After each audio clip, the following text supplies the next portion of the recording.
Poor Mr. Jelly was frightened of everything and anything. At the slightest thing he would quiver and tremble and shake and turn to jelly. So it's not really surprising to find that Mr. Jelly lives as far away from anybody that he can find. In the middle of a wood, miles and miles from anywhere.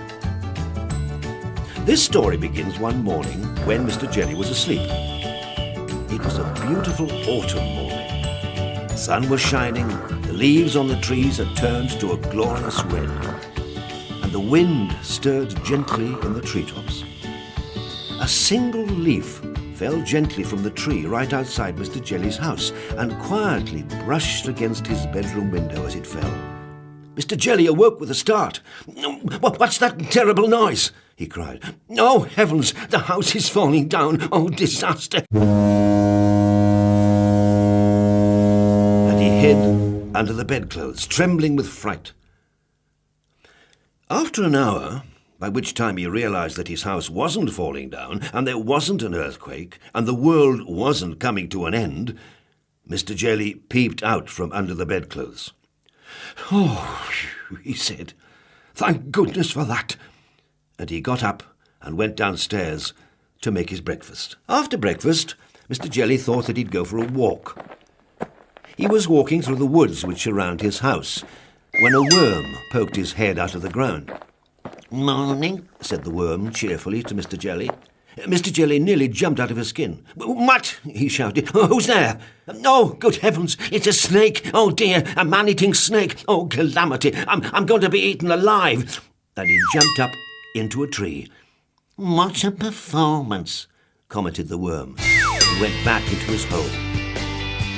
After an hour, Mr. Jelly felt brave enough to climb down from the tree and continue his walk. Eventually he came out the other side of the wood and into a field. Mr. Jelly glanced nervously around. It was an empty field. Or was it? In the long grass in the middle of the field, unseen by Mr. Jelly, there was a tramp enjoying a sleep in the autumn sunshine.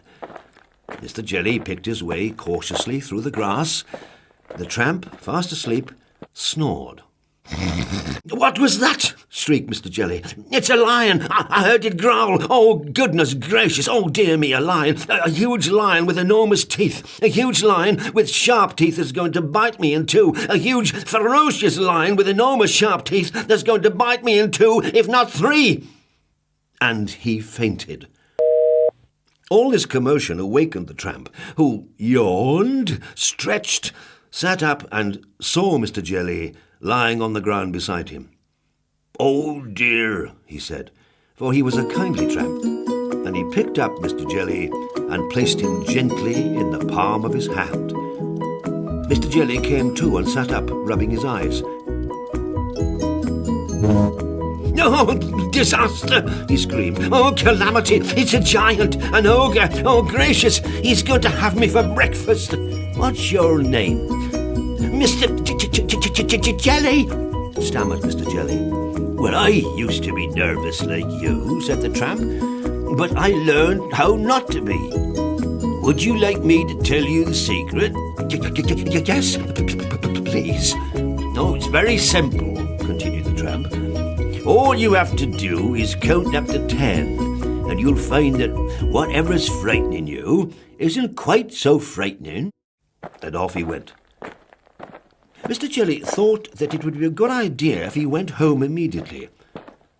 Back across the field he went. Back through the woods he went, when he stepped on a little twig. Snap went the twig. Mr. Jelly jumped twice his own height in terror. "What was that?" he shrieked. That terrible snapping noise. It's a tree falling down that's going to crush me to pieces. Oh, calamity. It's a crocodile hiding in the bushes, snapping its teeth. Oh, disaster. It's 1, 2, 3, 4, 5, 6, 7, 8, 9, 10, he said, and saw what had gone snap was a twig, a silly old twig. "Oh," he said.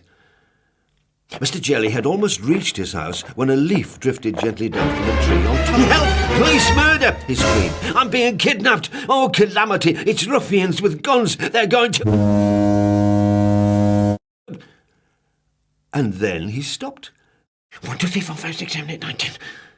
And then he saw what had fallen on him was only a leaf. Nothing but a leaf. A stupid red leaf.